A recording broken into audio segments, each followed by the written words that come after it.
Sa isang malamig na gabi, labis ang takot ng tagapayo ng hari matapos niyang marinig ang isang nakakatakot na hula na siya ay pupugutan ng ulo. Ang hulang ito ay nagmula sa isang face reader na kinikilalang pinakamahusay sa buong panahon ng Goson. Ayon sa kanya, kaya nitong basahin ang mukha ng tao at tukuyin hindi lamang ang personalidad kundi pati na rin ang kapalaran nito.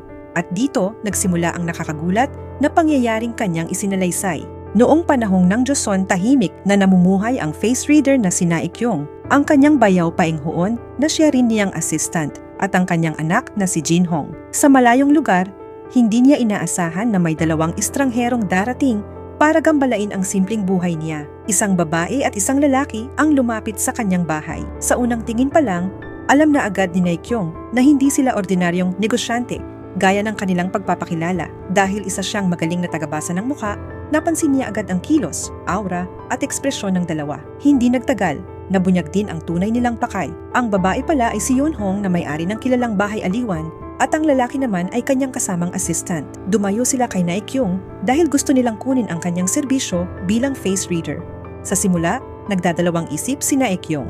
Alam niyang mapanganib ang ganitong trabaho, lalo na dahil may masamang record ang pamilya niya sa mata ng lipunan. Pero dahil sa pera at pagkakataong makaalis sa hirap, unti-unti siyang natukso. Ang problema, ayaw ng anak niyang malaman na bumabalik siya sa pagbabasa ng mukha. Ayaw ng anak niya sa ganitong gawain dahil para sa kanya, ito ay hindi marangal at maaaring magdala ng problema. Kinabukasan, nagdesisyon si Naekyong na tanggapin ang alok ni Yonhong ng palihim. Kasama niya ang kanyang bayaw na nagsisilbi ring assistant. Ngunit bago sila makaalis, nalaman nilang umalis na ang anak ni Naekyong para tuparin ang pangarap nitong maging opisyal ng gobyerno. Masakit man sa loob ni Naekyong, hinayaan niya ang anak. Alam niyang matalino ito at may sariling paninindigan. Pagdating ni Naekyong sa bahay aliwan, sinalubong sila ng bongga. May pagkain, alak at maraming babae. Para bang paraiso ang dating sa kanila, lalo na dahil sanay sila sa simpleng buhay. Ngunit hindi nila alam na may kapalit ang lahat ng iyon. Dahil sa kalasingan, napirmahan nila ang isang kontrata na pabor lamang kay Yonhong. Kinabukasan, doon nila naramdaman na hindi pala sila bisita, kundi halos trabahador na mababa ang sahod at pagod ang katawan. Habang tumatagal, napansin ni Naekyong na hindi sapat ang kinikita nila sa ginagawa nila. Kaya minsan, sinubukan nilang pasukin ang isang pribadong silid, iniisip na baka naroon ang mayayamang kliyente. Ngunit sa halip na oportunidad, isang nakakahiya at kakaibang sitwasyon ang nadatnan nila. Iyon pala ang silid kung saan sinusuri ni Yonhong ang mga pribadong bahagi ng mga babae. Hindi nagtagal, may dumating na mahalagang bisita. Ang bisitang ito ay konektado sa mataas na opisyal na si Kim, isang taong matapat sa hari at kalaban ng kilalang ambisyosong prinsipe na si Suyang. May kaso ng pagpatay na kailangang malutas at kailangan nila ang husay ni Naekyong sa pagbabasa ng mukha. Dinala kay Naekyong ang mga suspek. Isa-isa niya silang pinagmasdan, ngunit wala siyang makitang malinaw na mamamatay tao sa kanila. Sa halip, napansin niya ang kakaibang detalye sa relasyon ng biktima at asawa nito. Mula sa kanyang pagsusuri, nalaman niya na ang tunay na pumatay ay ang mismong asawa ng biktima. Dahil dito, lalo siyang nakilala. Ngunit hindi simpleng kaso ang nalutas niya. Ang taong nahuli ay may koneksyon pala kay Prince Suyang. Dahil dito, napansin ng kampo ni Suyang na maaaring maging malaking hadlang si Naekyong sa kanilang mga plano. Kaya nagpadala sila ng tao upang patahimikin siya. Mabuti na lang at nakaligtas si Naekyong at ang kanyang assistant. Sa tulong ng mga tauhan ni Kim, nailigtas sila. Mula noon, inimbitahan si Naekyong ni Kim. Nang makita niya ang mukha ni Kim, humanga siya. Para sa kanya, mukha itong matapang, matatag at parang tigre. Nakita niya rito ang imahe ng isang tunay na tagapagtanggol ng kaharian. Tinanggap ni Naekyong ang alok ni Kim na tumulong sa pagpili ng mga mapagkakatiwalaang opisyal para sa gobyerno. Tinuruan niya ang mga inspektor kung paano magbasa ng mukha at kung paano makita ang ugali ng isang tao sa pisikal na anyo nito. Sa tulong niya, may mga tiwaling opisyal na nahuli at lalo pang lumaki ang pangalan niya. Dahil sa bilis ng pagkalat ng kanyang reputasyon, umabot ang balita hanggang sa palasyo. Naging interesado ang hari sa kakayahan ni Naekyong.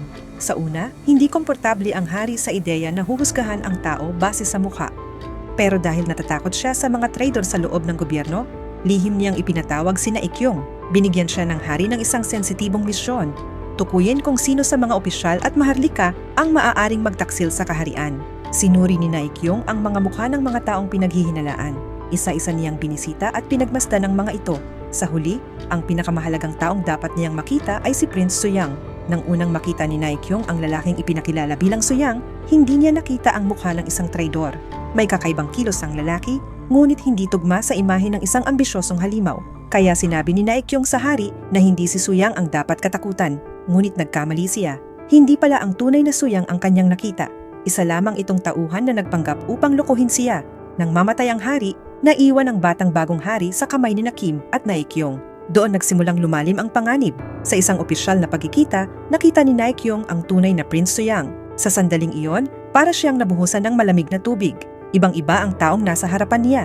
Malakas ang aura, mabagsik ang dating, at may mukha ng isang taong gutom sa kapangyarihan. Para kay Naekyong, mukha itong lobo, mapanganib, tuso, at handang umatake kapag may pagkakataon. Dito niya na-realize na naloko siya. Ang tunay na Suyang ang dapat katakutan. Hindi nagtagal, hinarap siya ng tauhan ni Suyang at tinakot. Pinipilit siyang sabihin sa bagong hari na si Kim ang traidor. Kapalit nito, ipinangako nila na ibabalik ang dangal ng pamilya ni Naekyong. Napakalaking tukso nito, lalo na dahil ang anak niya ay nagsisimula ng magkaroon ng magandang kinabukasan bilang opisyal. Nalito si Naekyong. Sa isang banda, gusto niyang protektahan ang anak niya at linisin ang pangalan ng pamilya nila. Sa kabilang banda, alam niyang si Suyang ang tunay na panganib sa kaharian. Habang naguguluhan siya, patuloy naman ang paghahanda ni Suyang para agawin ang kapangyarihan. Isang pagtitipon ang isinagawa ni Suyang para sa mga manghuhula at tagabasa ng mukha. Isa-isang nagsalita ang mga ito, karamihan ay puro papuri lamang para malugod si Suyang. Ngunit nang may isang nagsinungaling upang palakihin ang kanyang kapalaran, agad itong pinapatay ni Suyang. Ipinakita nito kung gaano siya kalupit at kung gaano siya kahandang manakot. Nang si Naekyong na ang tinanong, hindi siya agad makasagot. Alam niyang isang maling salita lang ay maaaring magdulot ng kamatayan. Ngunit nang makita niya ang anak niya at maalala ang prinsipyo nito, nagdesisyon siyang panindigan ang tama. Pinili niyang suportahan ang lehitimong hari at si Kim. Mula roon, nagsimula ang banggan ng dalawang panig. Sa isang panig, sina Kim at Naekyong na gustong protektahan ang batang hari.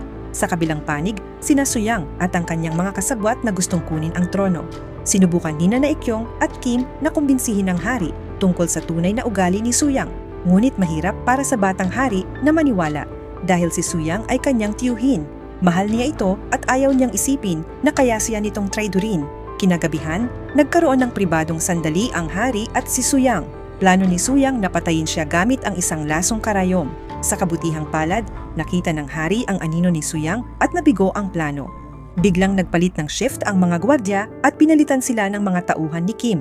Hindi ito nagustuhan ni Suyang at nagalit siya, na lalo pang nagpataas ng hinala. Nagsimulang maniwala ang hari kay Naekyong at pinag-aralan niya ang face reading. Samantala, natuklasan ni Naekyong na napuno na ng mga tauhan ni Suyang ang palasyo at nakita rin niya ang lasong karayom. Upang patibayin ng hinala, gumawa si Naekyong ng isang mapanganib na plano.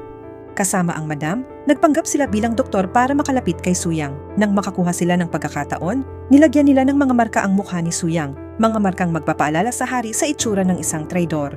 Gumana ang plano. Nakita ng hari ang mga marka at naalala niya ang mga babala. Sa wakas, nagpasya siyang paalisin si Suyang sa kaharian. Akala ng kampo ni Kim, ito na ang simula ng kanilang tagumpay. Ngunit mas tuso ang kalaban kaysa inaakala nila. Samantala, ang anak ni Naekyong ay naging opisyal na rin. Dahil matuwid ang kanyang prinsipyo, napansin niya ang katiwalian sa sistema ng rekomendasyon ng mga opisyal. Iniulat niya ito sa hari, ngunit ang kanyang aksyon ay naging dahilan para siya ay mapahamak. Ginamit ng mga kaaway ang sitwasyon upang pagawain sina Naekyong at Kim. Pinaniwala nila ang pamilya ni Naekyong na si Kim ang may pakananang pananakit sa anak niya. Dahil dito, ang assistant ni Naekyong, dala ng galit at takot, pumunta kay Suyang at ibinunyag ang plano ni Kim. Hindi niya alam na iyon mismo ang gusto ng kalaban. Pagbalik ni Naekyong mula sa kabundukan na naghanap ng gamot, nalaman niya ang nangyari. Alam niyang nalinlang sila, hindi si Kim ang traidor, kaya nagmadali siyang puntahan ito, ngunit huli na ang lahat. Dumating si Suyang at ang kanyang mga tauhan para patayin si Kim. Lumaban si Kim hanggang sa huli. Kahit sugatan, hindi siya basta sumuko. Ngunit sa dami ng kalaban, hindi niya kinaya. Sa huli, napatay siya. Kasabay nito, bumagsak ang huling malaking harang sa ambisyon ni Suyang. Pagkatapos, sinalakay ni Suyang ang palasyo. Pinatay ang mga taga-suporta ng dating hari. Ang mga tapat na opisyal ay isa-isang pinatahimik. Ang batang hari, na dapat sana'y protektahan, ay nawala ng kapangyarihan. Sa isang madugong gabi, tuluyang nakuha ni Suyang ang trono. Kinabukasan, nakita ni Naekyong ang kanyang anak na dadalhin sa bitayan. Nagmakaawa siya kay Suyang na iligtas ito. Muli siyang tinanong ni Suyang kung karapat-dapat ba itong maging hari. Dahil desperado si Naekyong na mailigtas ang anak, sinabi niyang oo, magiging hari si Suyang. Nagustuhan ni Suyang ang sagot.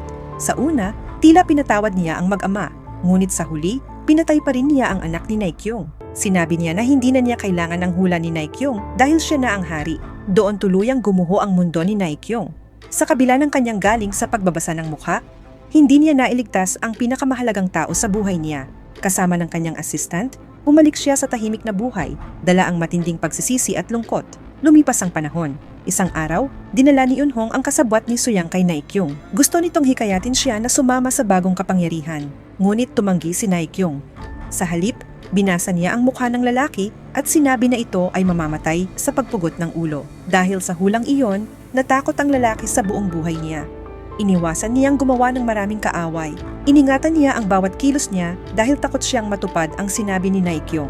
Sa huli, hindi man siya namatay agad sa ganoong paraan, natupad pa rin ang hula sa kakaibang paraan. Nang mamatay siya sa katandaan, naparusahan pa rin siya matapos ang kanyang kamatayan dahil sa lumang kaso at doon natupad ang sinabing pagpugot. Sa huli, ang kwento ni Naikyung ay hindi lang tungkol sa kakayahang bumasa ng mukha. Ito ay kwento ng kapangyarihan, pagkakanulo, pamilya at maling desisyon. Kahit gaano kagaling ang isang tao sa pagtingin sa mukha ng iba, may mga pagkakataong ang puso, takot at pagmamahal sa pamilya ang nagpapalabo sa katotohanan. Maraming salamat sa panunood, hanggang sa susunod na recap.